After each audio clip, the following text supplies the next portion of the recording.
I'm Rachel Wilson-Roussel. I'm the unit manager for the sustainability unit in the Division of Environmental Health and Sustainability. And I'm also a steering committee member for the Health Equity and Environmental Justice Collaborative. And so this event is sponsored by our collaborative. And if you'd like additional information, please feel free to find me or any one of our steering committee members in the crowd today after this meeting. But I just want to go ahead and give a brief introduction to our speakers this morning. We have Celia Van Roof, who is the Environmental Project Manager for the North Denver Cornerstone Collaborative. And before that, she spent 16 years as the Director of the Division of Environmental Quality at the Denver Department of Environmental Health. And previous to that, she was here at CDPHE in our Hazardous Materials and Waste Management Division. We actually had a throwback newsletter that I found Celia mentioned in just recently. So, and I think it was, I don't want to date you too long, but I think it was from 1998. Is that right? That's right. That's right. So thank you for being here, Celia. And then also, our other speaker is Erica Martinez. And Erica is the Director of Communications and Community Outreach for the North Denver Cornerstone Collaborative. And she was actually recently recognized by the Denver Business Journal as one of our 40 under 40 honorees. And that highlights 40 outstanding local professionals under the age of 40 for their business success and community contributions. So congratulations and welcome. Who wants to start?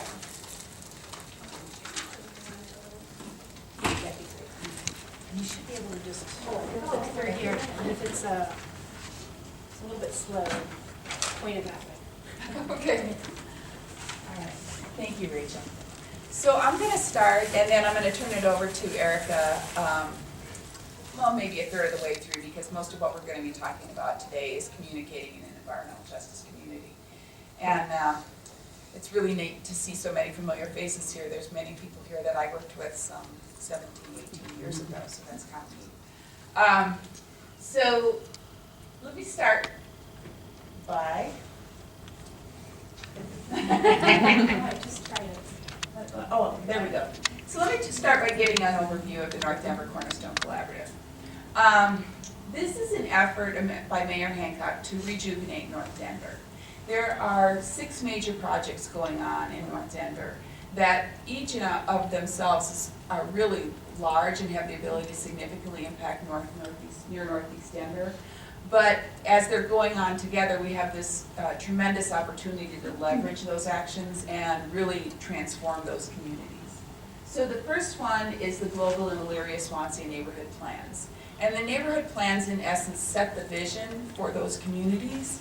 And they envision what those communities would ideally be like 20, 30, 40 years from now. And those plans were just completed. These neighborhoods had not had plans completed for 30 years, and the updated plans were just completed in late December. And they included a health impact assessment for the area, where we looked at the interaction between the community physical setting and the health of the community, and how those plans could influence health as we move forward. They also include the National Western Center. The National Western Stock Show has made the news in recent years because I don't know how many of you are familiar with the developer that was talking about moving the National Western Center to Aurora as part of a large hotel facility. And Denver, you know, our legacy is tied to the National Western Stock Show, and we'd like it to stay.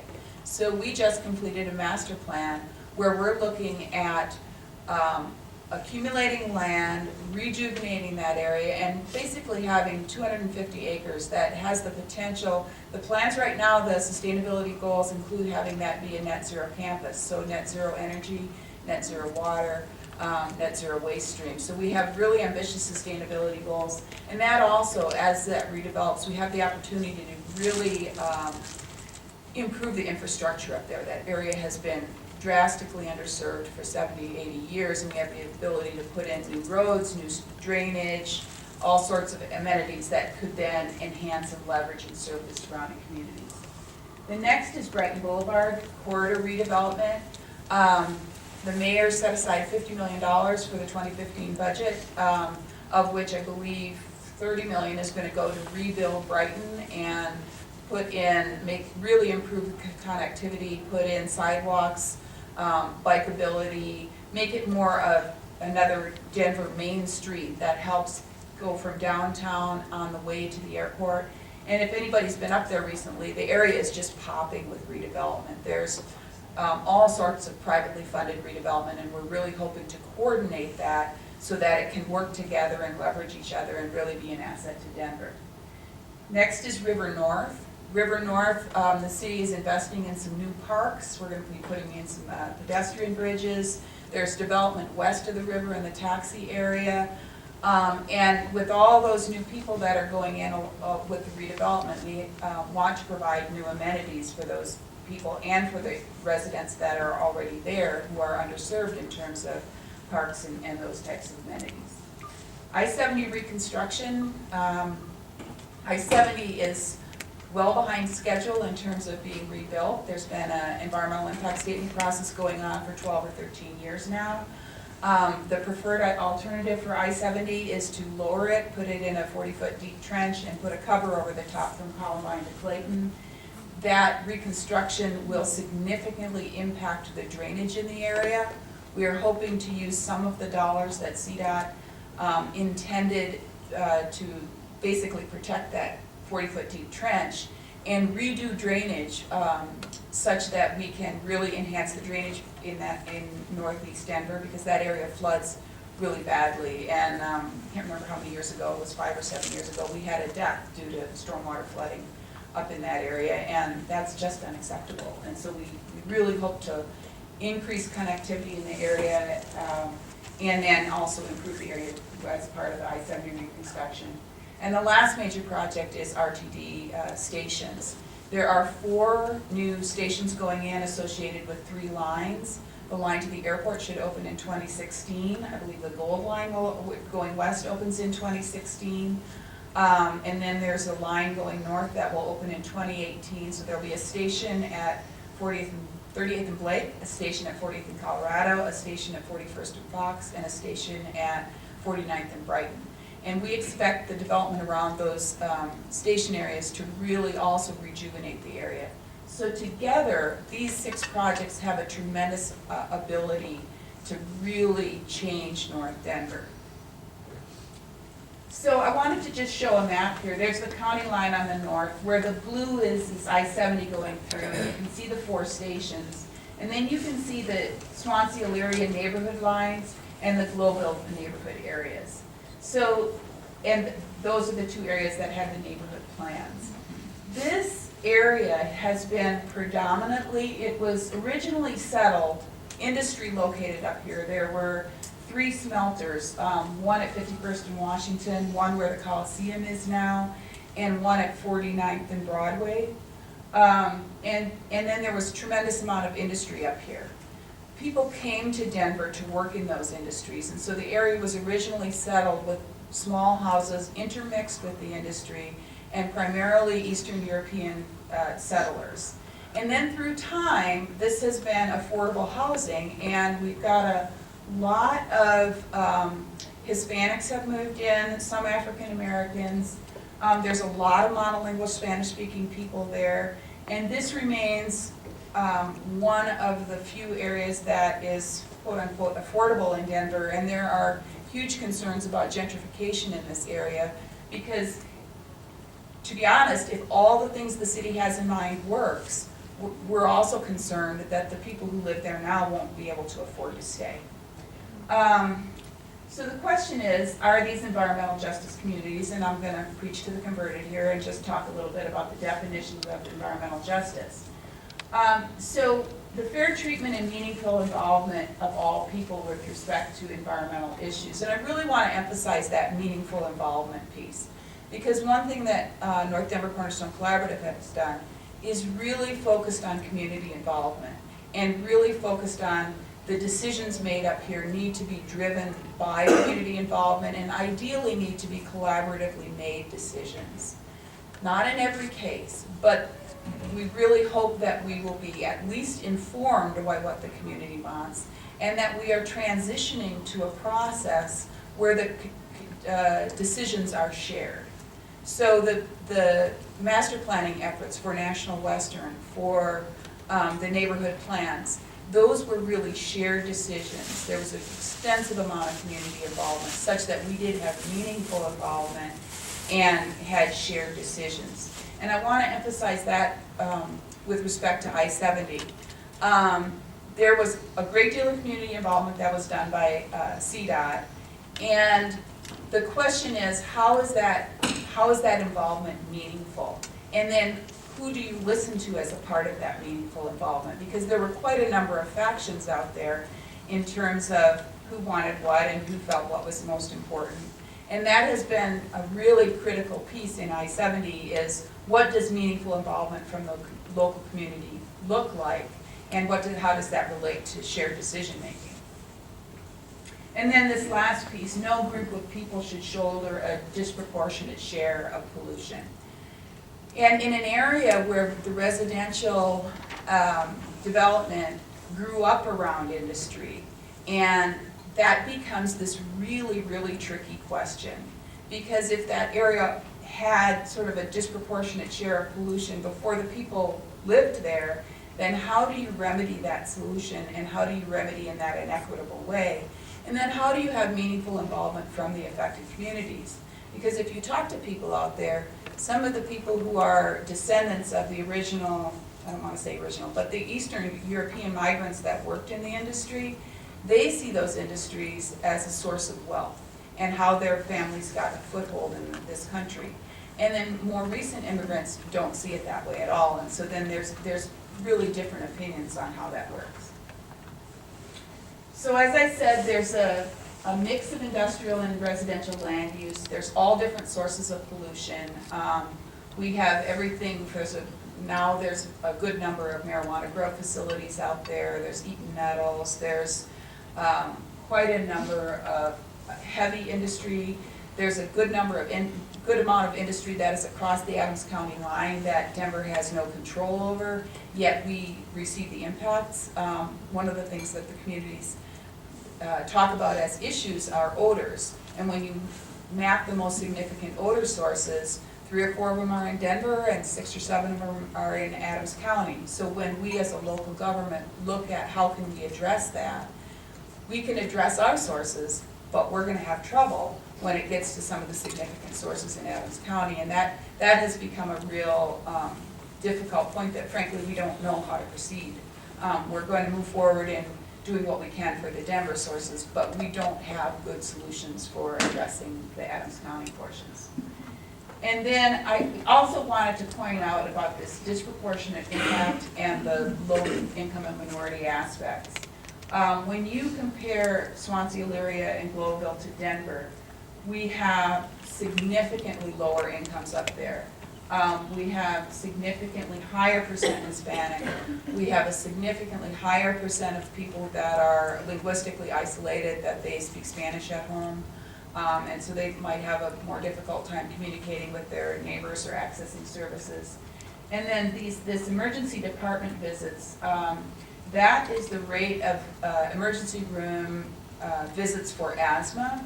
And you can see that we have a higher incidence of asthma in these communities as measured by emergency department visits than we do in the rest of Denver. These are not the highest neighborhoods throughout Denver in terms of emergency visits, but it's an indicator that these areas do have more pollution and more air quality issues, or more substandard housing. And it's when you look at those data, the asthma rates are more co-located with poverty and quality of housing than they are with pollution. But I don't mean to say that the pollution is not in the mix. So as I said, there's a lot of different pollution sources. So we've got smelters, meatpacking, refining, all sorts of manufacturing. We've also got historical insults that residents we did, and we all did it, that ranged from product use like lead-based paint or pesticides in your property.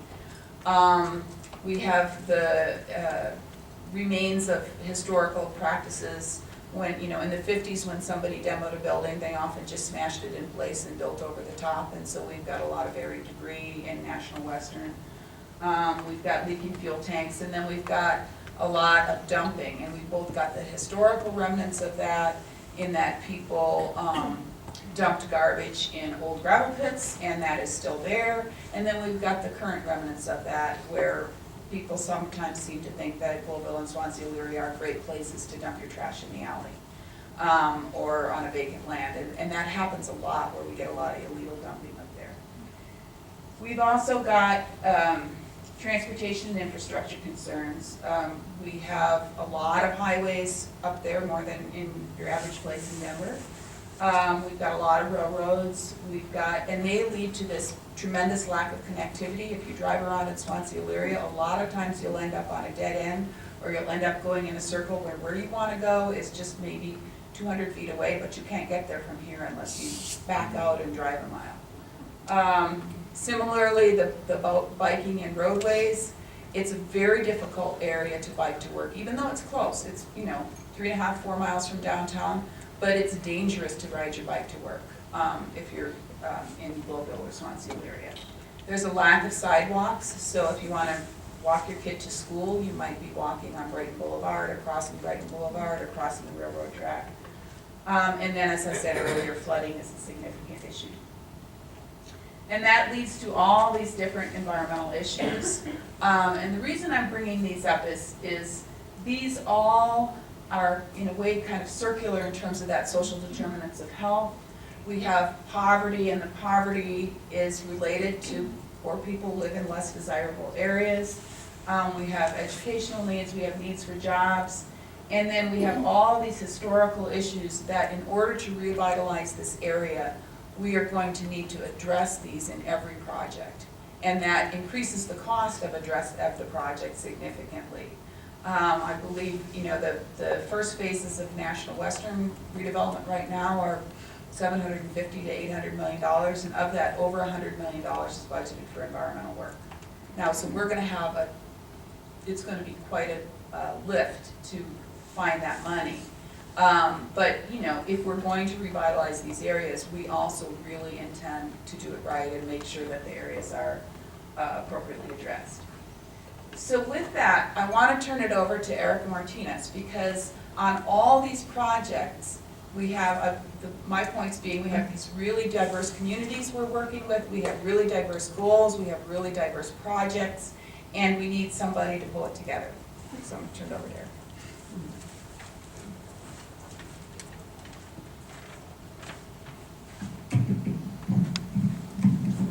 So, whoa, can you guys hear me, or should I use this? Okay. So, thank you so much for having me here.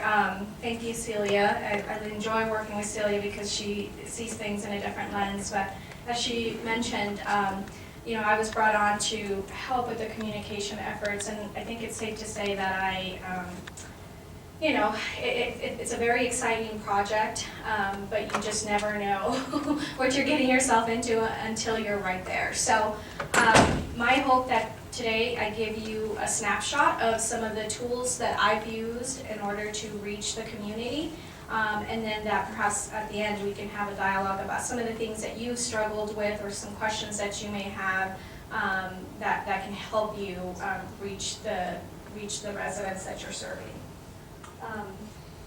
So what we started to do is, you know, obviously, like in any situation, we needed a plan, and so the elements of our communication plan are obviously these objectives, target audience, key messages, the different channels, a budget if you even have one, implementation, and then being able to monitor how effective you are. And so these were all key things that I put in a communications plan that really helped guide that conversation.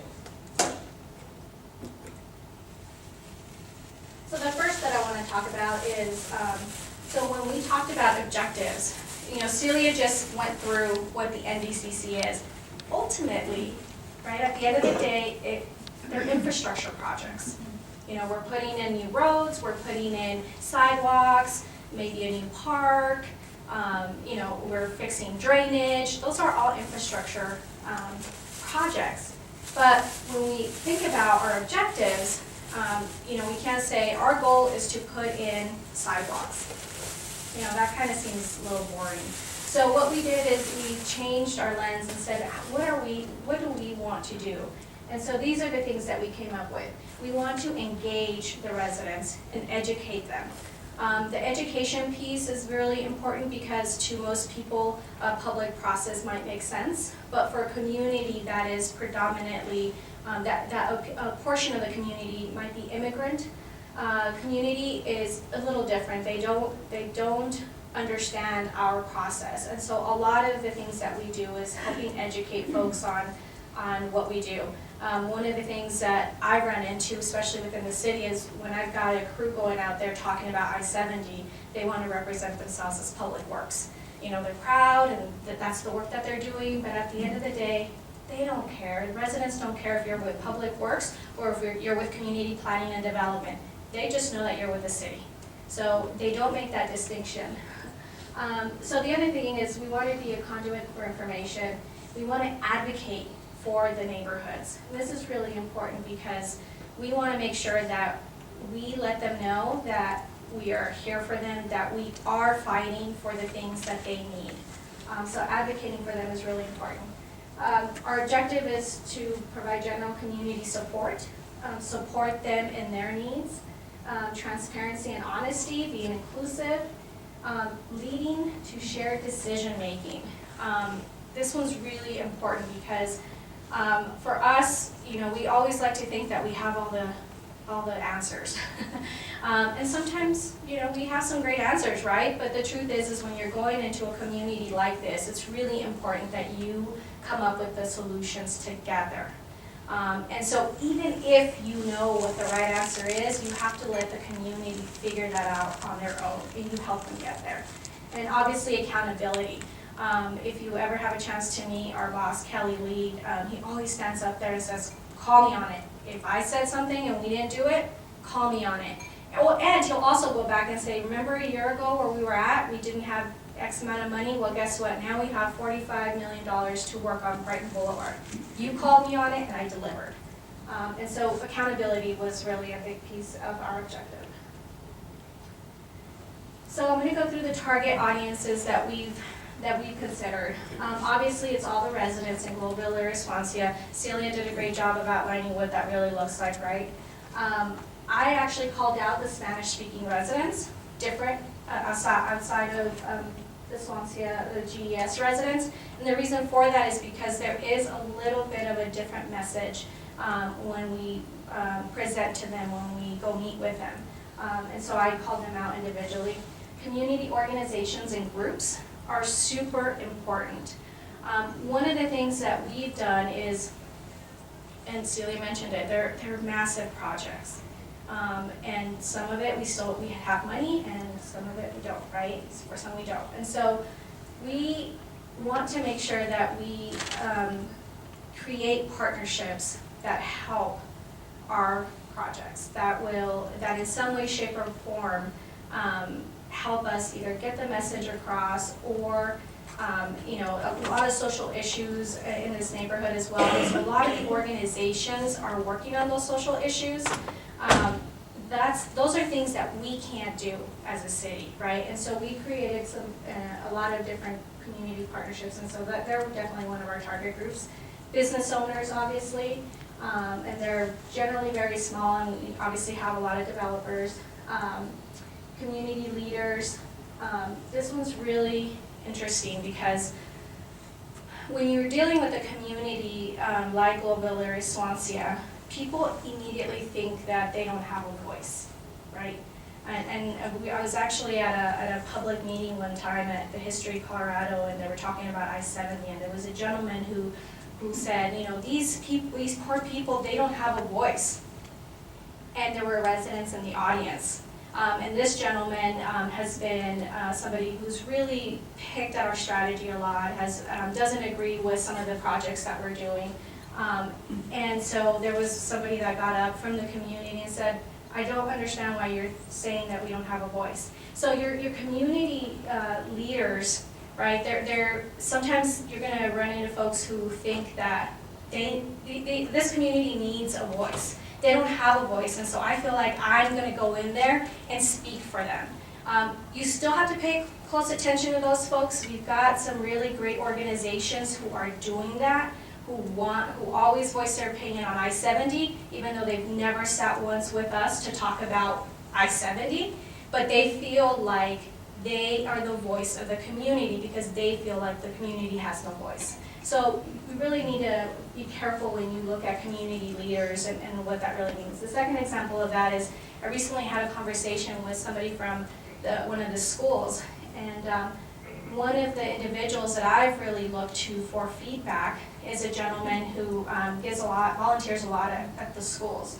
Well, I just found out that this particular school, the parents actually don't like him. So this entire time, right, for the last year, I've been going to him, and not that that's the only person that I go to for feedback, but that's great feedback because this whole time we've thought that he was a community leader, and he is in certain pieces of the community, but when it comes to one particular school, he's not.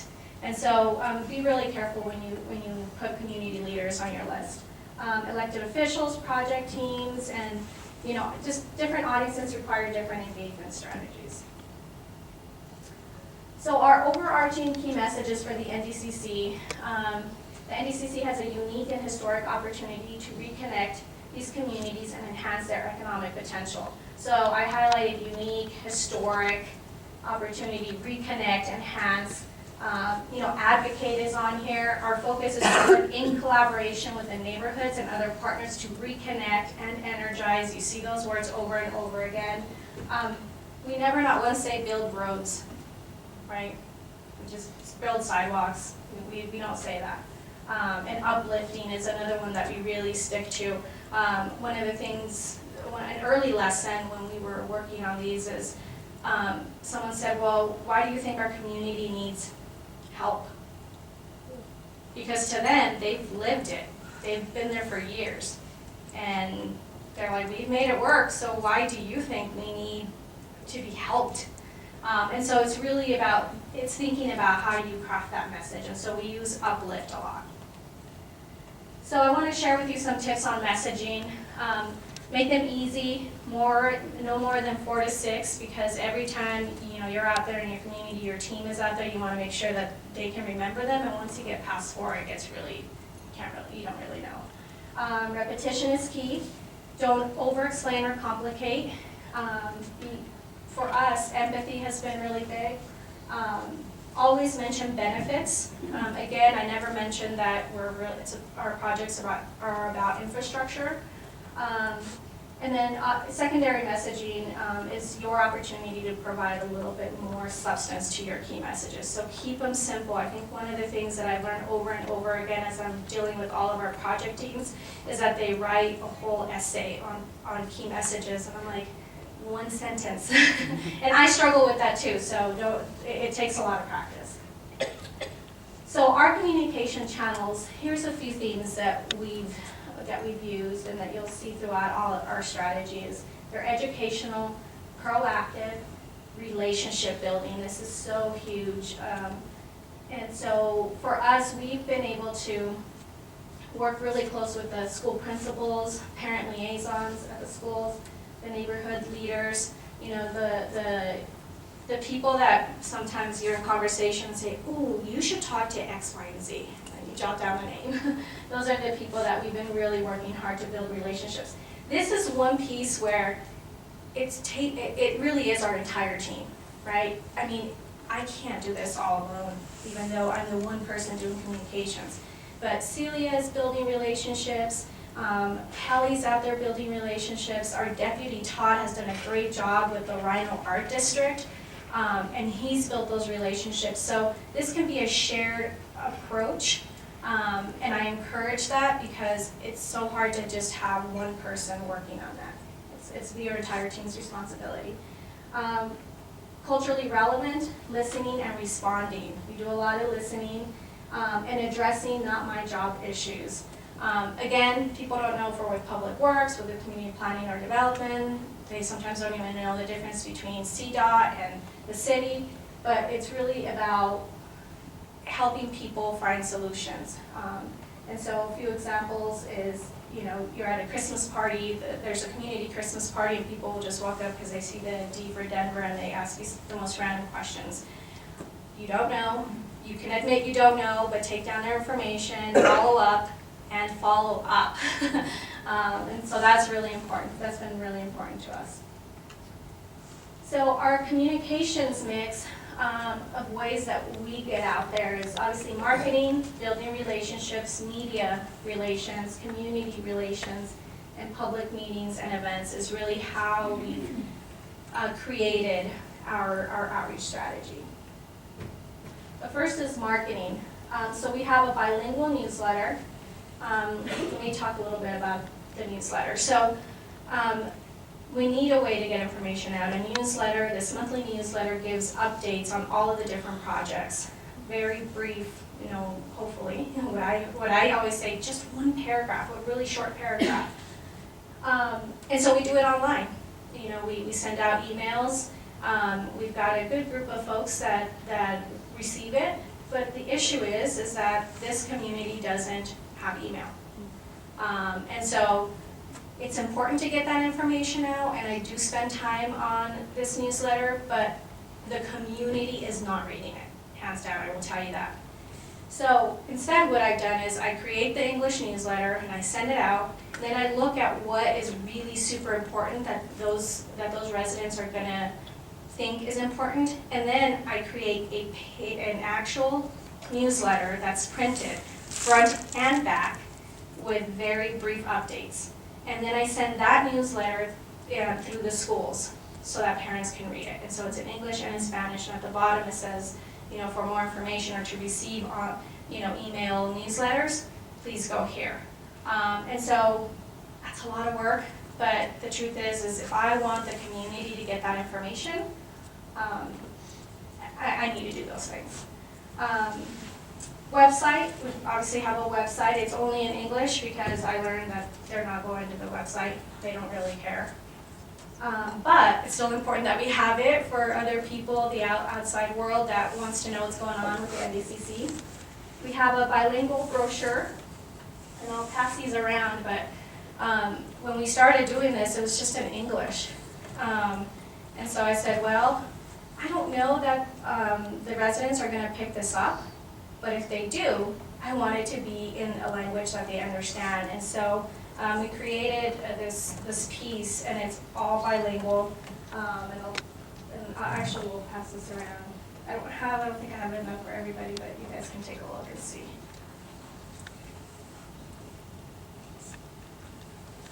Fact sheets. Make sure that they're bilingual too, if at all possible. So here's a really good example. So all of our projects obviously are in Global Swansea.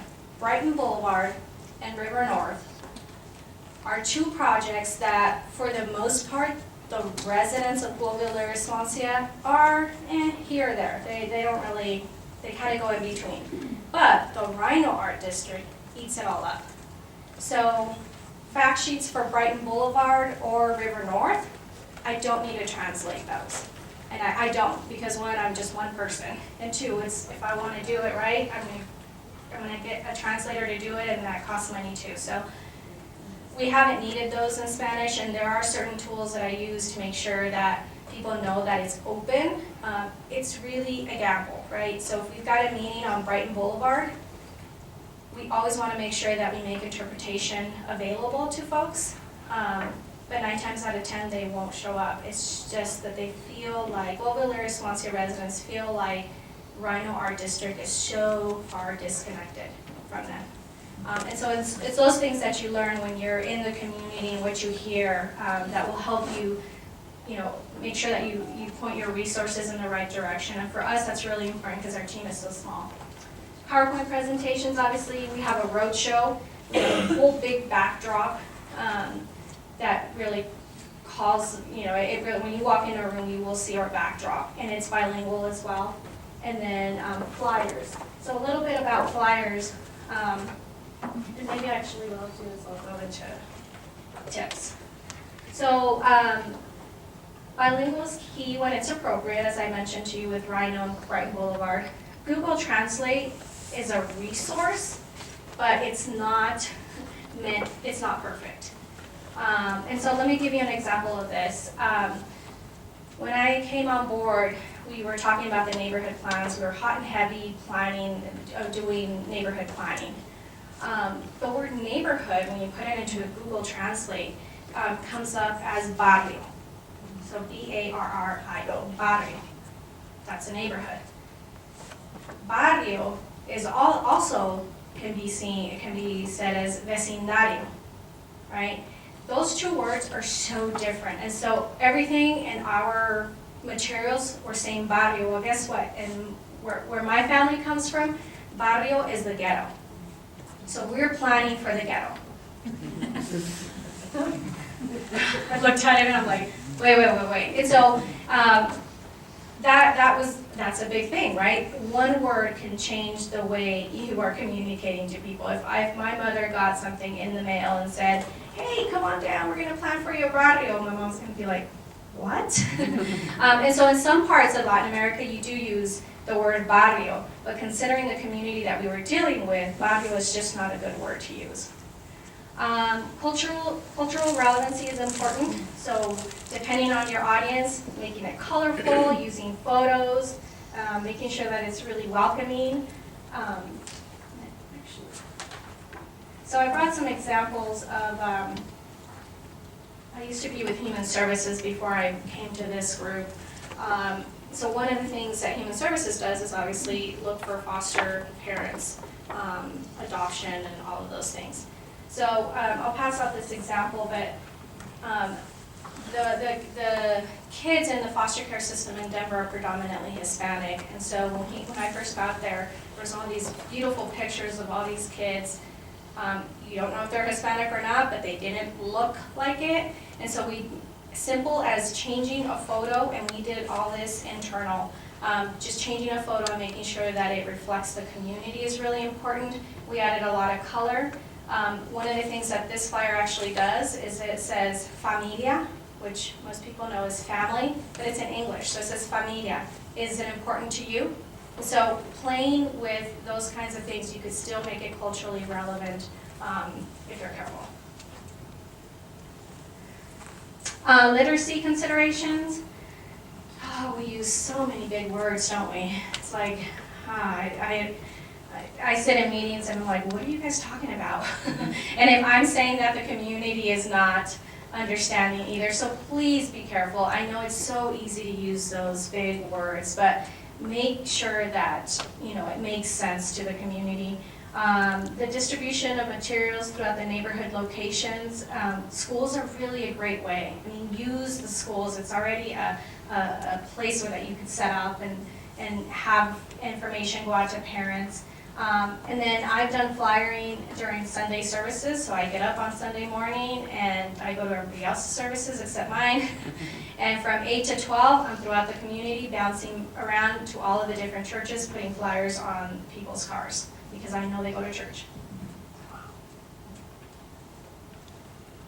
Communication channels, we've got public meetings and events. We've got NDCC-related public meetings. We've got joints, so sometimes we do it in conjunction with I-70. We use organizations as well for their public meetings, city council, just general community meetings. Small group presentations are really something that we've gone back and forth with it, and I'm sticking to it. And here's why. So small group presentations is when you can get a group of people who are interested in your topic and you can just come over for coffee and chit chat. It's such a great way for them to feel connected to you, to feel like they can ask questions. A lot of people don't like big rooms where they get to go up to the mic and ask questions. And so we always offer those up. Here and there they'll take us up on it, but my first meeting with the North Denver Cornerstone Collaborative was a meeting in a garage with individuals who'd lived in the neighborhood for 30 years. And we just sat around, we pulled, I think I even sat on a box, and we just talked. And so we make those available. Tips for those, You have to go to them, their venues, their times. I know it sucks when you have to do something at night. I know it sucks when you are considering doing something during the Saturday. And the staff has actually got me away from that, but I'm still going to continue pushing because I want to try and see what it's like to have a community meeting during a Saturday morning. We present in Spanish when possible. A lot of times we've got a PowerPoint in English on one side and a PowerPoint in Spanish on the other side. Presentations in English and they have interpretation, but that way they see it in Spanish as well. We hire interpreters and provide opportunity for discussion. So people want to be heard. So you have to figure out a way to condense your information and then give them enough time to ask questions. And for us, it's been really important that we offer childcare and if possible food. I mean, maybe it's just cookies and some lemonade, but be able to offer that. I always think about what it's like on their end to try to go to a meeting about something that they care about. So say it's, for instance, I-70, it's a big project that's going to impact their community. But the community that we're serving here doesn't have 8 to 5 jobs. So they don't get home, they don't go home at 5. They might actually be at work. Or they get off at 2 and they go pick up their kids. Or they're stay-at-home moms and they're waiting for their husbands to come home and they're making dinner at 5 o'clock. And so those are all the things that I consider. And so we have to offer childcare. They're not going to leave their children behind. And so for us, most of the Spanish speakers and the residents that come to our public meetings are women. So where do people hang out? Schools, these are just some tips and considerations. Libraries, rec centers, mom and pop type restaurants, nonprofit. We've had such great relationship with the Grow House. Has anybody been there, the Grow House? It's such a cool organization, you should check it out. But the Grow House, one of the first comments a resident told me when I was out in the community is that she said, I don't care what you're going to do to this neighborhood, just don't get rid of the Grow House. And I said, we're not getting rid of anything. But this organization is so loved by the community, and so if you're able to find those tools, those community organizations that you can create a relationship with, that's gonna do great work for you. The other one is schools. So the parent group at Swansea Elementary School has been wonderful. It's a group of about 20 to 25 Spanish-speaking parents that meet every 2 weeks on a Friday. I just called up the school and said, how can we talk to your parents? And they're like, oh, well, we've got this group. So we've been able to go to this group individually and just talk to them. So we go to them, and sometimes there's an I-70 presentation the week before, but we schedule a meeting, a presentation with this group in particular, and do this whole thing all over again just to them because we know that they're not going to come to us. Community relations, I'll just say two things about this. One is, for me personally, it's actually really important to include youth as part of this process. And so what we've done in the last 6 months is we have a program out at Bruce Randolph where we go out and tell kids what's happening in their neighborhood. So we're actually doing a 1-hour overview of all the projects, and we do interactive things and just teach them about what's happening in their neighborhood. And so they see they're learning about what's happening in their neighborhood. And for me, I feel like I get to work with some incredible people every day. They're so incredibly bright. And wouldn't it be awesome if those kids in this community walked away saying, I want to be just like Celia. Her job is so cool. And so for me, it's being able to not just, hey, I'm here to talk to you about our projects, but taking it a little further and giving back in another way. And then we do tours. We do tours all the time. We get in a bus and we take folks up around and for about 2 hours. How am I doing on time? 15 minutes. Okay. So here are just some tips and considerations. Your goal is for community relations. So your goal is to have the community say they care about me. I once had a resident who does not agree with our I-70 stance, the City of Denver's support of I-70, but she asked me if I wanted to take a selfie with her. I was like, really? Are you kidding me? I'm like, yeah, I'm getting into selfie. And I went home and I told my husband, I said, she asked me to take a selfie. And he's like, what's the big deal? And I said, you don't understand. She disagrees with everything that I'm saying, but yet I've been able to build this relationship with her where she asked me to take a selfie with her. But she knows that I do care about the community and that it's just something that we disagree on. Consider seniors and youth, be part of their community. Again, back to this, it's not my job. We're so focused, right? We have so many things to do where we're sometimes, we don't see the big picture, right? And so it never, for us, it's never about, it's not my job. Celia, she gets in the most interesting conversations with folks and she helps them. And sometimes I'm like, oh, just cut it off right there. Just cut off the conversation right there. But she's like, nope, and keeps responding and trying to figure it out. It's awesome. And then obviously media relations. I think that some of the tips and considerations is, you know, what does this audience really read? For Global La Responcia, I know that they read the Spanish newspapers, that they watch Spanish television. The radio is a big one for them. And so, you know, those are the outlets that I'm going to focus on a little bit more. And then we don't need help on any of the other projects. I mean, I just looked at the list of stories as part of our NDCC projects to date, just from 2015, and I'm at 47. So 47 stories written about our projects from January to today. That's crazy. I don't even need to do media relations for the general public.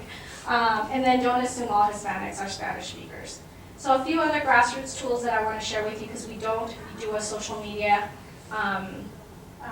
we don't have a social media strategy for a variety of reasons. One is we are under the mayor's office, and so the mayor's office has a social media strategy, and so if we need to push information out, it's through their network. But that's a really easy way to educate people and get people talking about what you want them to talk about.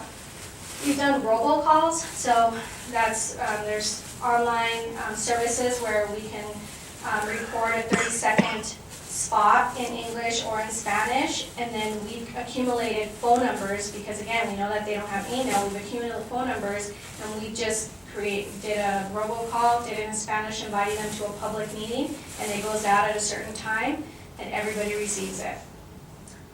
Text messaging is another good one, and this is actually one that I'm exploring. The schools, and I don't have children, so I didn't even know this, but I guess the schools now communicate with parents via text messaging.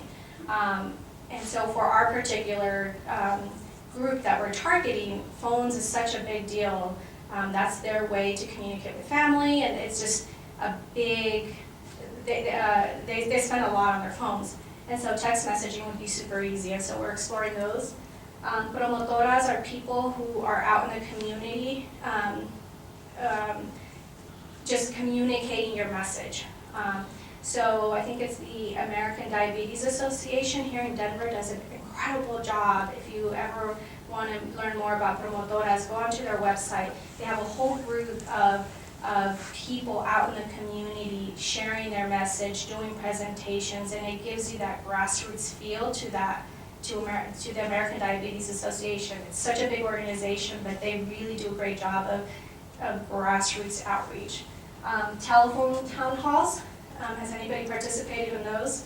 CDOT actually does that, and does a really good job. So at some point, you know, you say, oh, the town hall is at 5:30 on Wednesday, and then you call into the number. You can't talk, but you can ask questions before or during, I think, depending on the service. And you just are able to tell people what's going on, the updates of your project. People can listen in while they're cooking dinner or while they're in the car. And so it's really a good way to meet people, go to them, right? Church bulletins is another one. It's very inexpensive, and you can, you know, put an advertisement in church bulletins. And then YouTube. Wow. There you go. And I was just talking about I thought I was pretty good at creating lists, and then I came to this team and I worked with all these engineers, and then they showed me their project timeline. I'm like, wait, how do you read this? It kind of looked like that a little bit. Okay, so I'm going to turn it back to Celia, and then hopefully we'll have some time for questions. So I just wanted to kind of have some way of trying to tie together both these tips of it from a communications professional and what that means to somebody who is, one of those engineers, and how to bring that together. And I think to me the takeaways for me are to meet people where they're at, to listen and understand their concerns rather than what I want their concerns to be or rather than what I want to talk about, because a lot of times what I want to talk about is what I know, and that's not where they're at. And then the last part, I think, which is really important, is to do this well in these communities requires a lot of time and effort and energy.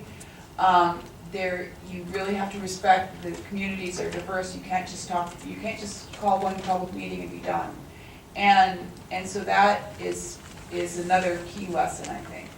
So I just wanted to say thank you all for coming and see if there's any questions.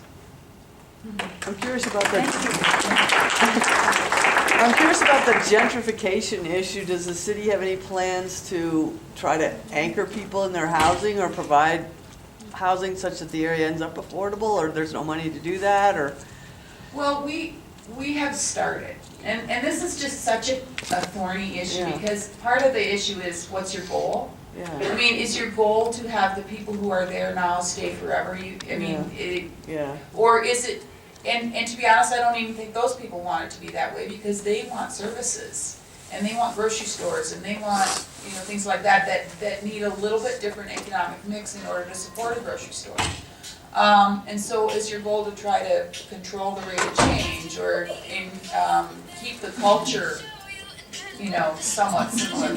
So part of what we're trying to do is both understand our goals, and then we've just started scheduling a few meetings to, and then there's a woman in economic development who's doing the best practices studies on nationally on housing policy. And what we're hoping to do is look across the city agencies and say, what are best practices for zoning that address the gentrification? What are best practices for arts and culture? What are best practices from the various things the city can bring to bear? And then say, okay, let's bite off one or two of those and pilot them in our area.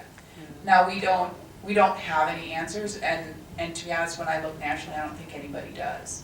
But you gotta start. I mean, from our perspective, when you look at the rate of change just in Brighton, along Brighton, we have to start, or it'll be gentrified and we'll still be saying, well, that's an issue, I think it's important to talk about it, and so we've struggled, right, with folks from our team of whether or not we should talk about it, and it's like, well, it's an issue, we should talk about it, and so by talking about it, you'll hear the concerns from the community, you'll start to kind of, just like any issue that we deal with, right, we go to them, we're like, this is what's going on, what do you think? It should be the same approach, and so, but it's such a tricky conversation, right, that it's not that easy. So we're trying to make sure that we prepare ourselves in some way, shape, or form so that we can begin having those conversations. What is the ownership rate versus the rental rate? That's a good question, actually. So it's just a little over 50, I think it's at 52% Of what? owner Yeah. in the community. So that's always a good sign when there is that much ownership, home ownership in a community. So now we just have to make sure that they keep their homes and don't sell them. But you can't tell people that either, right? So.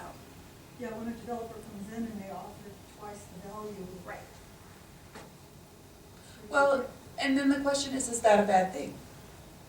Maybe the people want to move, maybe they don't want to take care of their yard, but it'd be nice to have options. And it'd be nice, if you can't afford your taxes because your property value went up so much, it'd be nice to have an option to defer your taxes until the home sale, or something, those are things we need to look at.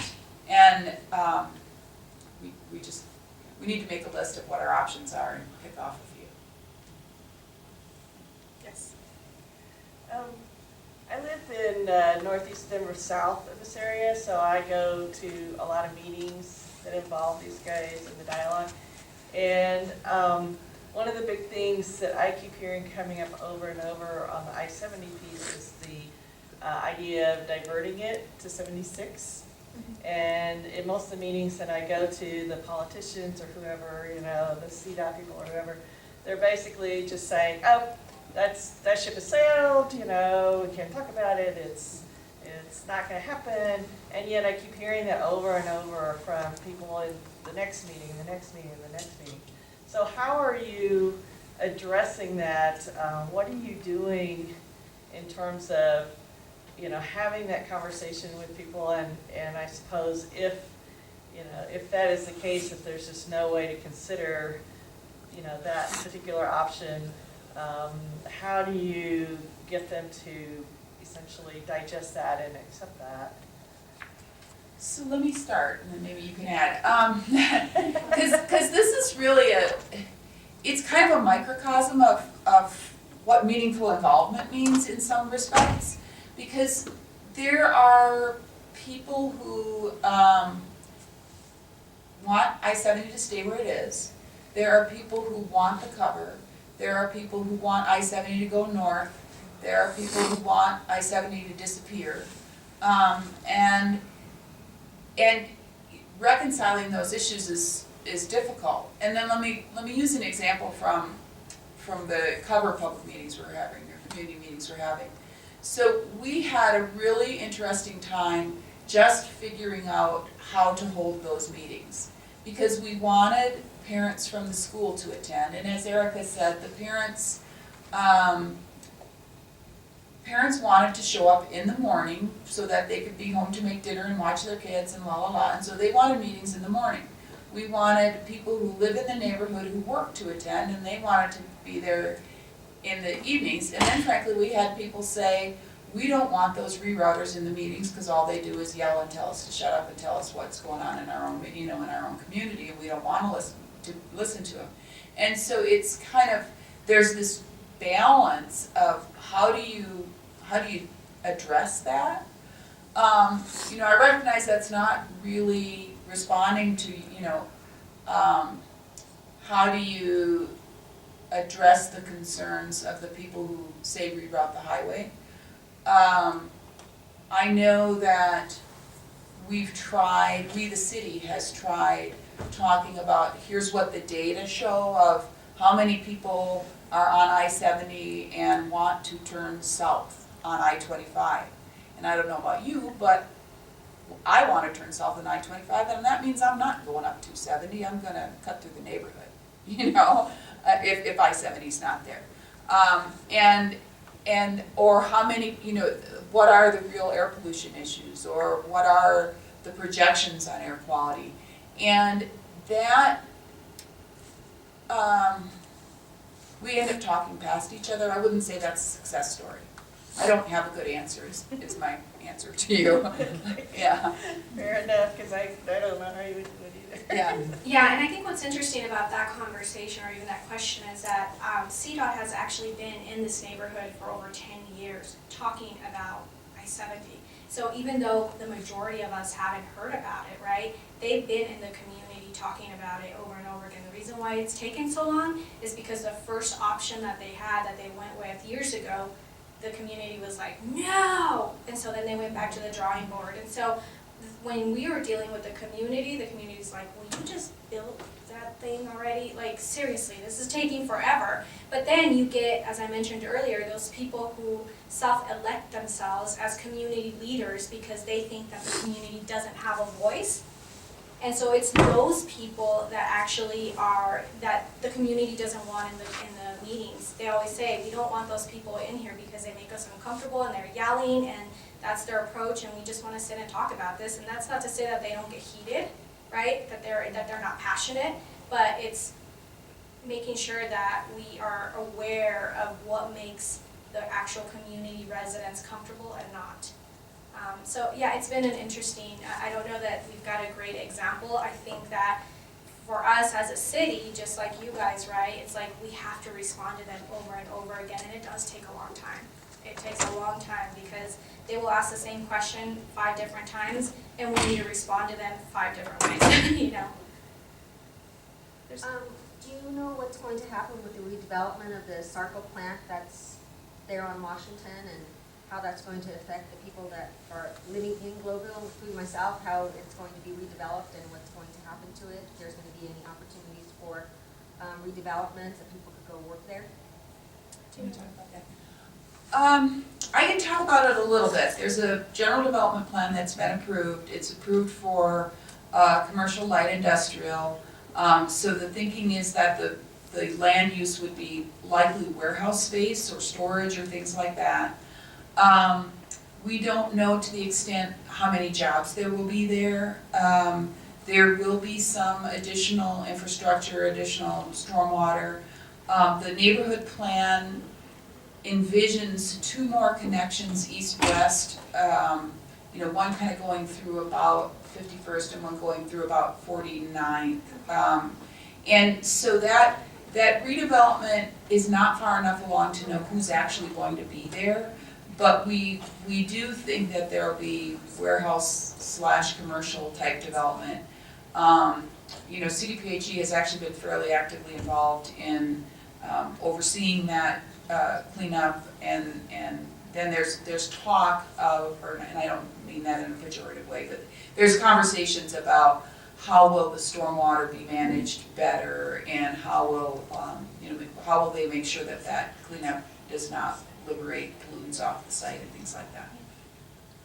So I know we're out of time, but I think the last thing that I just wanted to say is, I hope that those are tools that you can look at and explore. I'm always available for a conversation if you want to, and I've got cards up here. I think the tricky part about this is that there's no right or wrong way to do it. It's really about learning about the community, how they receive information, and what your capability is, right? Sometimes we do things that don't make sense, and I'm a firm believer in, what's the definition of insanity is doing the same thing over and over again and expecting a different result. But sometimes, specifically in this situation, we have to do things over and over again, because just because it doesn't work one time doesn't mean it's not going to work the other time. And so we have to keep trying. And so my message to you is you have to keep trying. I know it's not easy. It's very discouraging when you have a public meeting and you work your tail off and only 40, 50 people show up, but you have to keep trying.